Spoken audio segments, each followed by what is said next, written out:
Acho que nunca teve tema tão sugerido por aqui.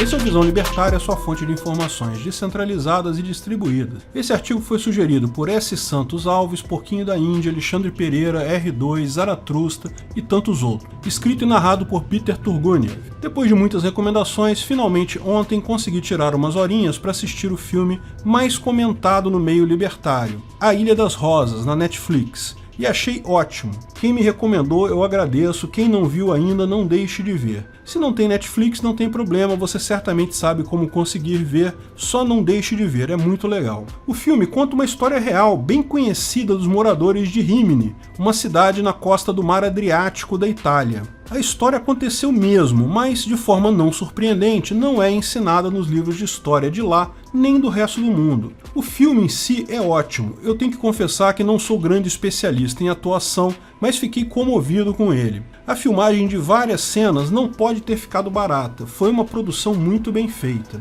A história é real, mas é um tanto romanceada. Os eventos mais importantes todos aconteceram mesmo. A ilha foi construída por Giorgio Rosa, ele peitou o governo da Itália, a ONU, o Conselho Europeu quase reconheceu a ilha como um país independente, tinha selo, correios, telefone, foi um sucesso no verão de 1968. No final, bem, eu não vou dar spoiler, vejam o filme. A história de amor, o background dos personagens, bem, foi um tanto romanceado, mas ficou legal. No filme, ele constrói a ilha devido ao amor não correspondido de Gabriela, sua eterna paixão. Na vida real, eles já eram casados quando tudo aconteceu, mas esse toque de romantismo ficou bem no filme. A história dessa ilha é bem mais comum do que parece. Infelizmente, por motivos óbvios, os mecanismos hierárquicos de distribuição de informação, televisão, jornais e escola, raramente noticiam esses feitos, mas acredite, tem muitos por aí. Muita gente ao longo da história percebe que o Estado é só uma enganação. Pensa bem, se juntaram 500 corruptos lá em Brasília em 1988 e rabiscaram um negócio chamado Constituição, como é que nego pode cobrar imposto em cima disso? O que me impede de chamar 500 pés de cana no botequim aqui perto de casa, a gente também vai rabiscar um monte de coisa num caderninho e vai cobrar imposto de todo mundo também. Não há nenhuma justificativa ética, absolutamente nenhuma justificativa moral para um governo. Todos eles são meros golpes para roubar o seu dinheiro via impostos e te enganar. E isso sempre foi óbvio para todo mundo. A história de construir o seu ancapistão particular sempre foi claro para qualquer pessoa que pensa e tem 3 neurônios funcionais. Tem muitos casos na história. Logo após a Ilha das Flores, surgiu Akzivland, em Israel, criado por um israelense de nascimento que lutou nas guerras israelenses, de nome Eli Aviv. Essa micronação surgiu quando Eli Aviv ocupava a casa de um antigo pescador para quem ele havia trabalhado. O governo de Israel havia vendido toda aquela área para um clube Med,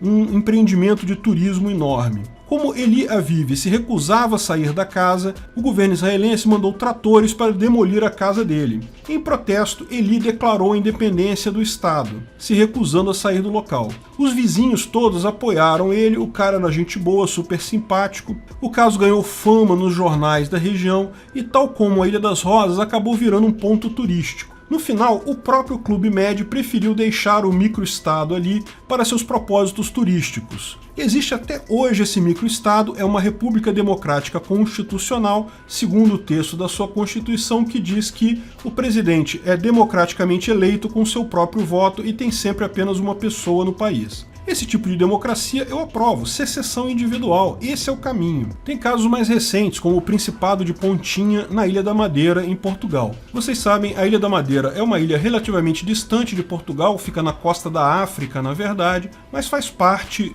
do Estado português. Em janeiro de 2007, Renato Barros, um professor de educação visual e proprietário desde os anos 2000 do Forte São José, moveu um processo internacional com vistas à criação do Principado do Ilhéu da Pontinha. A Pontinha e o Forte São José são um rochedo situado a cerca de 70 metros da costa da Ilha da Madeira, na cidade de Funchal, que é a capital da Ilha da Madeira. A justificativa dele é que quando a família dele comprou a propriedade em 1903, o rei Dom Carlos, na escritura de venda, não apenas incluiu o terreno, mas a propriedade completa e soberania da ilhota. Pode-se argumentar que é só um entendimento errado do que está escrito, mas ele conseguiu fazer o caso andar na justiça portuguesa, principalmente porque outras aquisições da mesma época não incluíam tal determinação. O caso ainda está na justiça, mas vocês sabem, tem pouca chance de sucesso. Tem um outro caso muito engraçado em pleno funcionamento, o Principado de Sealand, na costa da Inglaterra. Uma plataforma construída pelo próprio governo inglês, usada na Segunda Grande Guerra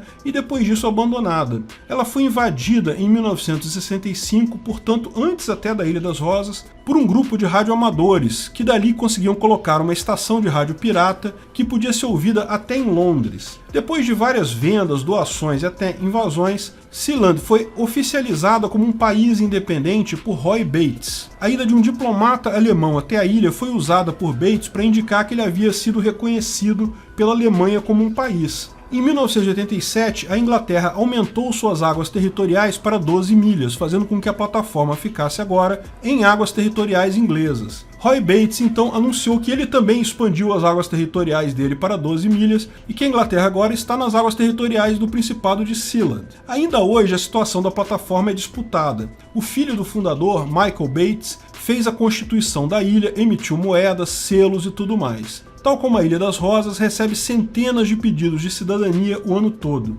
Existe um movimento para que o site Pirate Bay se mude para lá, de forma a fugir de perseguição estatal. A ilha tem eletricidade, água, mas não muito mais do que isso. Repare como esses casos são fundamentalmente diferentes do anarquismo socialista, que também tem alguns exemplos aí no mundo. A principal diferença aqui é a secessão individual da propriedade privada. Nesses casos indicados, na Ilha das Rosas inclusive, se trata de uma pessoa declarando a secessão individual da sua propriedade, tendo uma propriedade para chamar de sua fora da jurisdição de qualquer país. Note que é nesses exemplos que os estados ficam mais sem resposta para a questão da legitimidade, porque experiências socialistas anárquicas como comunas e kibbutzes e outros sempre acabam tendo uma estrutura de comando também, mesmo que seja uma assembleia de 100% da população. Você pode ser obrigado a reconhecer uma ordem não jusnatural, no final obedecer a um governo. Anarquismo socialista é só um tipo diferente de governo. Anarquismo de verdade é o anarcocapitalismo, como mostram esses exemplos. Chega a ser curioso o discurso da Gabriela, a amada de George Rosa, que é uma advogada especializada em direito internacional no filme, explicando a distinção entre juspositivismo e jusnaturalismo. Exato, a justificativa de legitimidade juspositivista não resiste ao menor questionamento. Só faz sentido se você nunca parou para pensar sobre isso. O que diabos legitima Rodrigo Maia e seus comparsas e os 11 magníficos do STF a parir ordens para você? Que porcaria é essa? Toda a legitimidade deles é tirada de um monte de rabisco lá de 1988, e a legitimidade desse monte de rabisco lá de 1988 é tirada de onde? De pauzinho de fada. Eu nunca assinei Constituição nenhuma, nunca concordei com contrato social nenhum. Lei jusnatural é norma, juspositivismo, lei escrita, é uma enganação, é uma fraude para pegar idiota com preguiça de pensar ou medroso com medo de violência. Algumas das partes mais engraçadas do filme A Ilha das Rosas é justamente o premier italiano tentando justificar por que o estado dele é legítimo e a Ilha das Rosas não é. Bom, o drama do filme é conhecido de qualquer libertário. A clara exposição de como um estado é uma idiotice completa que só conseguem te impor isso porque você não parou 2 segundos para pensar no absurdo que é obedecer ordens paridas por colegas do Rodrigo Maia. Que porcaria é essa que permite um idiota como ele parir leis? Isso não faz sentido algum. Mas o pai do personagem principal, o pai do George Rosa, o Ulisse Rosa, faz um papel crucial aqui, o papel do público estatista, aqueles que acreditam no Estado. Ele briga com o filho dizendo que é um absurdo ele achar que pode criar um país do nada, afinal a Itália é um país de verdade, o país dele é só uma brincadeira, como muito estatista vai te falar por aí. E aqui eu vou pedir licença para dar spoiler, porque é um spoiler legal. Mas se você não viu o filme ainda, dá um pause, para por aqui, vai lá ver o filme, vale muito a pena, o filme é ótimo. Depois você continua.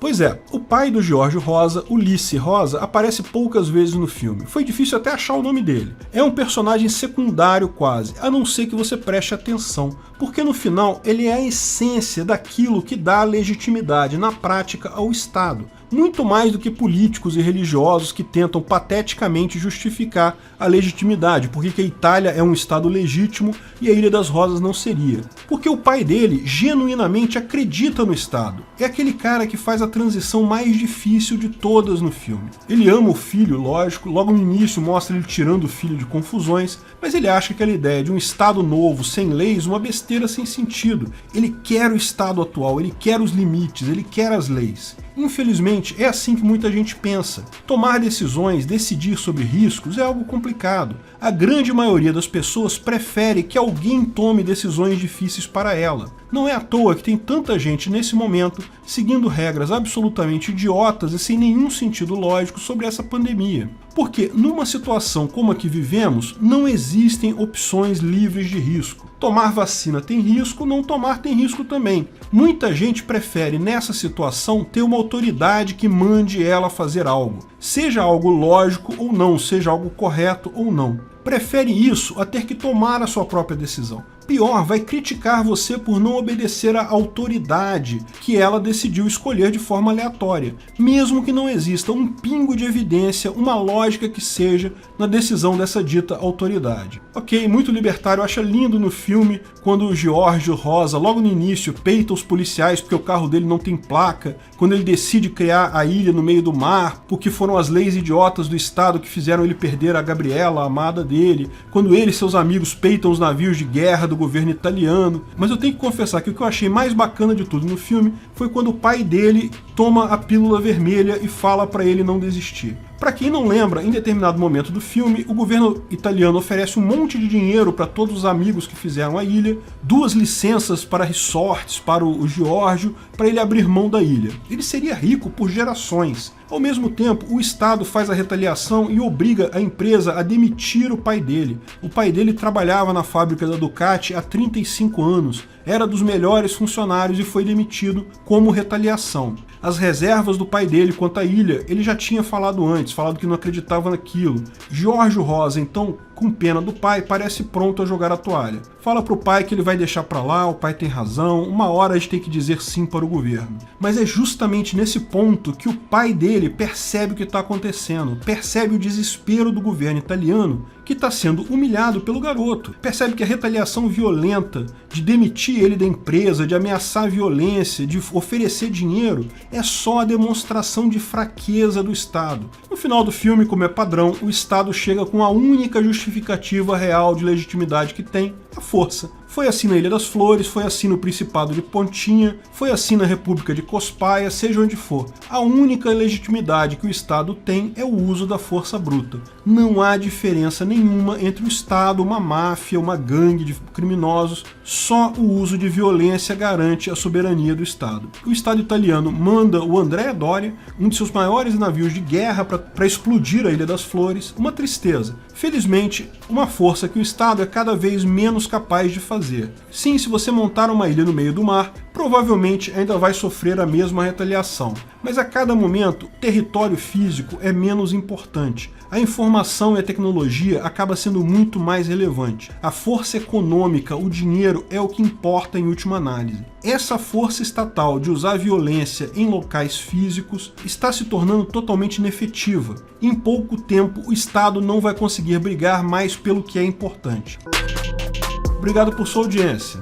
Esse vídeo foi um oferecimento de armataweb.com, cloud e serviços de data center, 100% de compromisso com a satisfação e privacidade dos clientes. Aceitamos Bitcoin, veja o link na descrição do vídeo. Se você gostou desse vídeo, clique no like e compartilhe ele em suas redes sociais. Se inscreva no canal para nos ajudar, clicando no botão vermelho abaixo. Se quiser ser avisado de novos vídeos, clique no sininho ao lado. Saiba mais sobre o nosso projeto no site visãolibertaria.com. Lá você pode sugerir novos artigos, escrever artigos, patrocinar e muito mais. Confira visãolibertaria.com. Até a próxima!